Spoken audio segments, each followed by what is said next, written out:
Merci pour votre fidélité à la télé du 21e siècle. Mesdames et messieurs, bonsoir et bienvenue à tous dans ce journal dont voici le sommaire. Le procureur du tribunal de première instance de Dixine a requis 10 ans et une amende de 300 millions de francs guinéens contre Mamadi Condé d'Imadik Sans Frontières.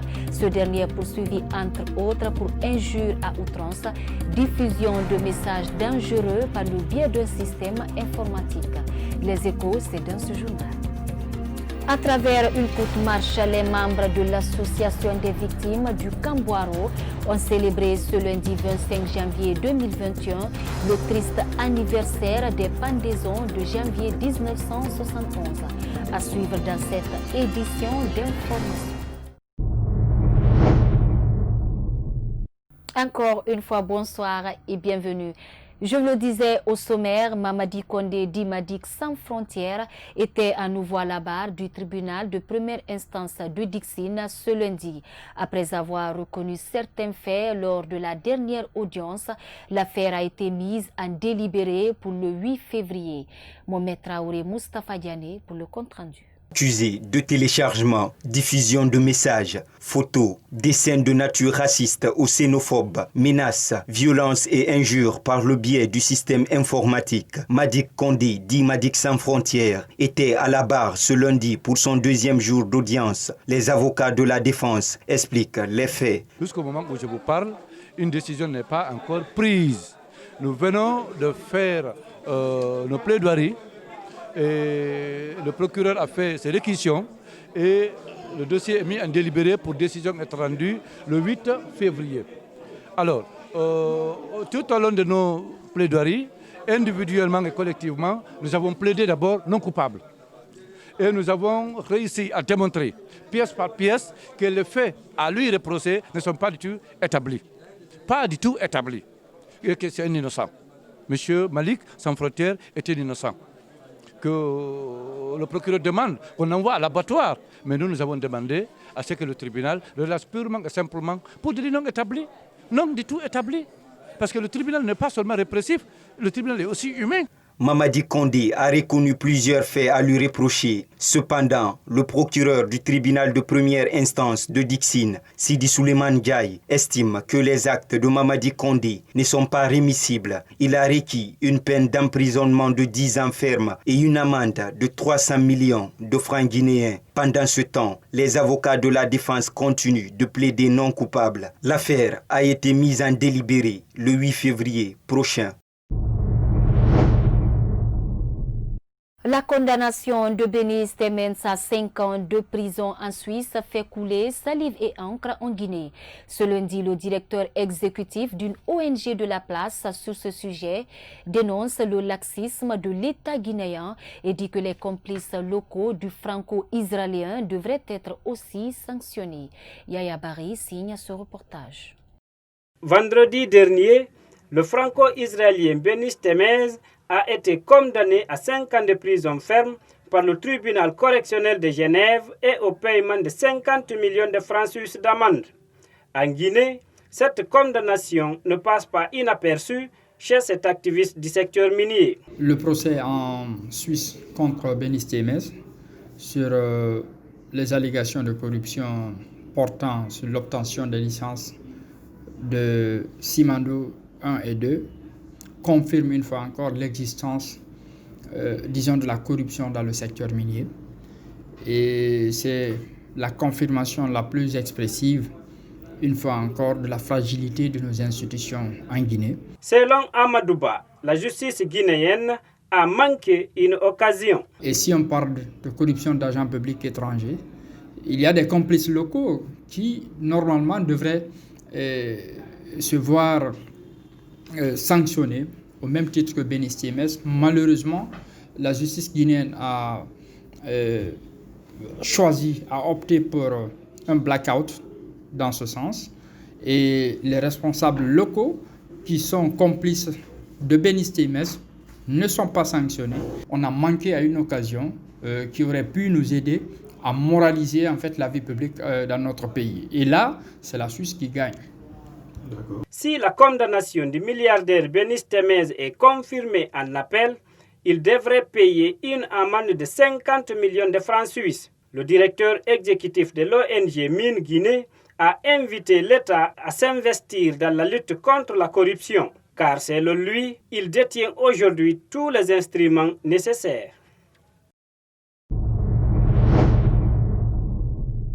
Je vous le disais également au sommaire, les membres de l'association des victimes du Kamboiro ont commémoré ce lundi 25 janvier 2021 l'anniversaire des pendaisons du 25 janvier 1971. L'organisation d'une lecture du Saint-Coran au domicile de feu Diallo-Teli à Dixine était à l'ordre du jour. Ibrahim Souribari pour le reportage. 25 janvier 1970, 25 janvier 2021, jour pour jour, cela fait 50 ans depuis que 4 hauts cadres de la Guinée ont été pendus publiquement sur ce pont par le régime de feu Ahmed Sékou Touré. Pour commémorer ce triste événement, les membres de l'association des victimes du Kamboiro étaient sur les lieux ce lundi. Une gerbe de fleurs a été déposée à la mémoire des victimes. Nous, victimes et enfants victimes de toutes ces répressions, appelons les autorités à se pencher sur cette page douloureuse de notre histoire. Il est temps de mettre fin à l'omerta savamment entretenue. Pour faire accepter le caractère sacré de la réouverture de ce dossier, l'association appelle à l'implication de toutes les familles victimes. Nous demandons au Premier ministre Kassori Fofana de faire de cette question une priorité de sa nouvelle mandature pour la Guinée et pour l'ambassadeur Kassori Bangoura dont il porte le prénom. Enfin, nous demandons au président de la République de Guinée, le professeur Alpha Condé, d'instruire son gouvernement afin que le dossier des Kamboiro soit débattu. Daniel Flip est né au Kamboiro. Les séquelles restent encore gravées dans sa mémoire. Ce qu'on continue à réclamer, c'est très simple, on le dit tout le temps, c'est le leitmotiv, c'est-à-dire la justice, la reconnaissance, la réhabilitation des personnes. Cette cérémonie a pris fin par une lecture du Saint-Coran au domicile de feu Diallo-Teli. Le 25 janvier 1971, des ministres, fonctionnaires, simples paysans et citoyens lambda ont été répartis dans toutes les régions de la Guinée. Ils ont tous été publiquement pendus sans aucune autre forme de procès. La Guinée a célébré la journée internationale de l'éducation ce 25 janvier sous le thème « Relancer et redynamiser l'éducation pour la génération Covid-19 à Matoto ». L'objectif est de faire l'état des lieux de l'éducation et l'impact du Covid sur la formation des élèves. Compte rendu, Alpha Oumar Diallo. Élèves, enseignants, syndicalistes et acteurs de la société civile ont célébré cette journée internationale de l'éducation. Le président de l'Association des élèves estudiantines de Guinée rappelle l'impact du Covid-19 sur le système éducatif. La Covid-19 a entraîné à l'échelle mondiale une perturbation de l'apprentissage et d'une ampleur, mais aussi d'une gravité sans précédent. Nous avons donc assisté à une fermeture d'une durée considérable des écoles, universités et autres établissements d'enseignement, ainsi que l'interruption de nombreux programmes d'alphabétisation tout au long de l'année. Michel Pépé Balamou, syndicaliste, pense que la baisse du niveau des élèves est due au manque de formation des formateurs. Beaucoup sont dans ce métier, pas par vocation, mais par nécessité, qui ont fait d'autres options à l'université, qui rêvaient être magistrats, médecins, ingénieurs, financiers.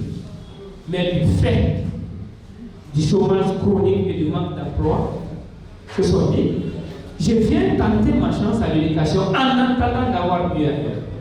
Pour ces députés à l'Assemblée nationale, membres de la commission éducation, il y a 5 critères à respecter pour un enseignement de qualité. Vous, élèves, il faudrait que vous acceptiez de venir tous les jours en classe, à l'heure, en tenue propre, avec le cahier à jour et apprendre les leçons. Si vous voulez, le deuxième médecin, ce sont vos parents. Le troisième acteur, ce sont les enseignants, globalement, y compris les acteurs scolaires. Le quatrième intervenant, Ce sont justement nos amis d'à côté. Le 5e acteur et dernier des grands acteurs, ce sont les décideurs politiques, c'est le gouvernement à travers les départements en charge du système éducatif. Chacun de ces acteurs joue son rôle. Depuis quelques années en Guinée, le niveau de formation des élèves a baissé. Le taux d'échec aux différents examens nationaux augmente de façon exponentielle, ce qui inquiète les parents d'élèves. 72 heures après le lancement du mot d'ordre de grève par le syndicat national de l'enseignement supérieur et de la recherche scientifique, aucune disposition concrète n'a été prise par les autorités en charge de l'enseignement supérieur. Les cours restent toujours paralysés dans les universités publiques du pays. Sayoun Kamara pour plus de précisions. C'est le vendredi 22 janvier 2021 que le syndicat national autonome de l'enseignement supérieur et de la recherche scientifique a décidé d'aller en grève. Une grève qui a paralysé les cours dans les universités publiques du pays. Dans l'enceinte de la cour de l'Université générale Lansana Conté, enseignants et étudiants se comptent au bout des doigts. Je suis venu au département ici, j'ai vu les salles sont fermées. Je me dis, bon, qu'est-ce qu'il y a à la base de tout ça? Bon, au fait, les professeurs et les enseignants se mobilisent pour...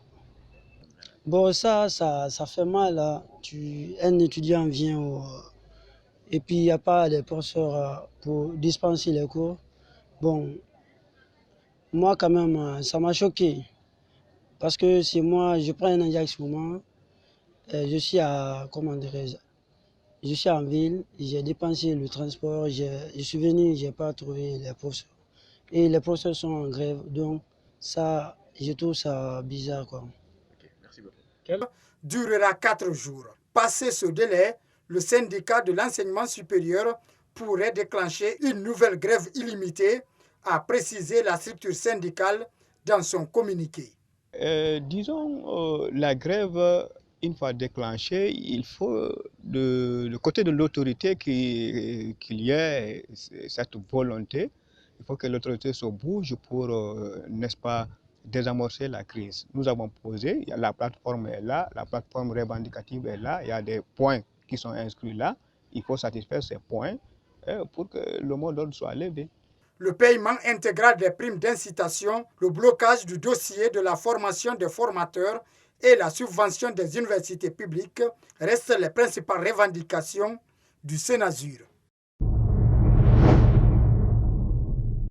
Insécurité à Conakry, le président de la Ligue pour les droits et la démocratie en Afrique a reçu la visite d'hommes cagoulés à son domicile dans la nuit du dimanche 24 au lundi 25 janvier. Ils ont détruit son véhicule et dit craindre pour sa vie. Suivi. J'étais dans la chambre, c'était vers 3 heures du matin et moi j'écrivais mon livre et tout à coup, j'ai entendu de petits pas, de petits bruits dans la cour. Mais les bruits ont persisté jusqu'au moment où j'ai sorti la tête par les vitres, oui, et puis j'ai vu un monsieur arrêté ici. Moi, je l'ai vu arrêté ici, il avait une arme et il était en cagoule. Il était arrêté là, il regardait dans tous les sens. Moi, j'ai pris peur. Mais j'ai gardé le calme parce que c'était incroyable. Je n'avais jamais imaginé ça. Et tout à coup, j'ai vu qu'il y a un qui tentait d'ouvrir la porte. Il secouait sans succès. Et après, j'ai vu que les deux, celui qui était là est venu rejoindre l'autre ici, qui regardait dans tous les sens. Et je les ai vus escalader le mur maintenant. Je ne suis pas sorti, j'ai attendu. Et après, j'entendais encore d'autres pas. Je n'ai pas réagi, j'ai attendu jusqu'au matin. Et j'ai découvert qu'ils avaient coupé les barbelés avant d'escalader le mur. J'ai été totalement bouleversé parce que, bon, j'ai imaginé beaucoup de choses, mais bon, à la fin du compte, nous nous en remettons à Dieu et nous espérons que ce sera une dernière fois. C'est un appel que j'ai à lancer, que les autorités en charge de la sécurité nous installent ici un PA ou qui pourrait peut-être renforcer notre sentiment sécuritaire.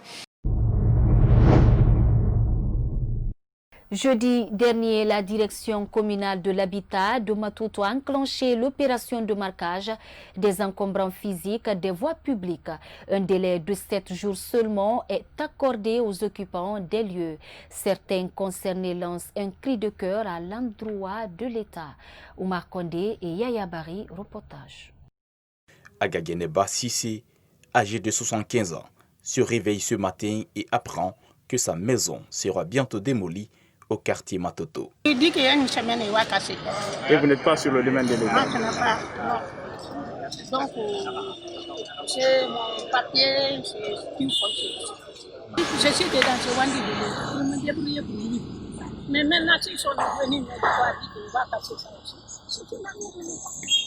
Cette dame avait déjà perdu une partie de sa concession lors de la construction de ce grand caniveau. Aujourd'hui, elle dit s'en remettre à Dieu. Mamadou Berete, lui, explique qu'ils ne sont pas sur un domaine de l'État. Voilà le Borno. Donc, à commencer ici pour aller, ça c'est la route. Mais commencer pour venir ici, c'est pas pour l'État. Ça c'est pour l'État. À quelques mètres, nous rencontrons ce tapissier. Il est aussi averti par la présence de ces croix rouges.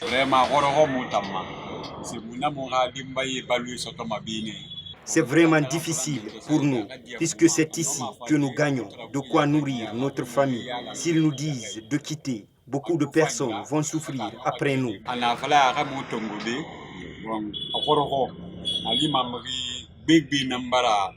Un salon de coiffure qui accueille une vingtaine de jeunes filles est aussi ciblé. Pour la propriétaire, les déguerpir serait une catastrophe pour ses apprenantes. Moi, j'ai plus de 28 filles. Je suis venue dans le cadre d'aider la jeunesse guinéenne. Mon salon n'est pas brillant. Je forme ces filles-là pour juste les empêcher de ne pas être à la rue. Donc, si l'État vient m'interpeller mon salon pour un tel cas, donc vraiment, j'étais dépassée. Amara Fofana, vendeur de véhicules, parle d'une provocation de la part de l'État. Il persiste et signe qu'il n'est pas question de toucher aux biens des uns et des autres. Ah, il va attaquer dans le quartier d'avant. C'est le maire qui est en train de faire ça. Ils n'ont rien. C'est-à-dire, ils sont là pour escroquer les gens. Ils vont demander et puis rien faire. Bon, nous, on ne va jamais accepter qu'ils vont toucher le pied de quelqu'un. Mais la direction de l'habitat, de l'urbanisme et de la construction de Matoto est engagée à débarrasser les voiries publiques des encombrements. Des bâtiments et autres places sont concernés. Le 21, on a commencé le marquage et ça va continuer sans interruption jusqu'à la fin des opérations. À partir du 28, les opérations de déguerpissement vont commencer. Mais pour le moment, nous sommes en train de faire les marquages. Un délai de 7 jours est accordé aux occupants pour quitter les lieux. Mais certains estiment que ce moratoire est court. En 2018, l'État avait encore lancé une opération du genre, mais qui est restée sans suite. Beaucoup avaient enregistré des pertes considérables. Malgré l'effet de la peur, certains citoyens doutent de l'effectivité de celle de cette année. Mais chaque année c'est comme ça, mais je ne peux pas le croire, hein, parce que moi, depuis, c'est pourquoi je ne peux pas le croire. Hein. Je ne peux pas le croire, parce que ici, je peux dire même c'est les communes qui, dès que l'État finance comme ça, on bouffe l'argent, rien ne se fait, après il n'y a rien. Pendant ce temps, des agents s'activent sur le terrain pour marquer davantage les endroits à casser dans la commune de Matoto. Les démolitions sont programmées pour le jeudi 28 janvier. Après Kapororaï, Kipé2 et Dimes, voilà une autre casse qui se profile à l'horizon, à Conakry. Voilà, c'est cet élément de Oumar Condé qui met un terme à cette édition d'information. Merci à tous de l'avoir suivi et le programme continue sur la télé du 21e siècle. Au revoir.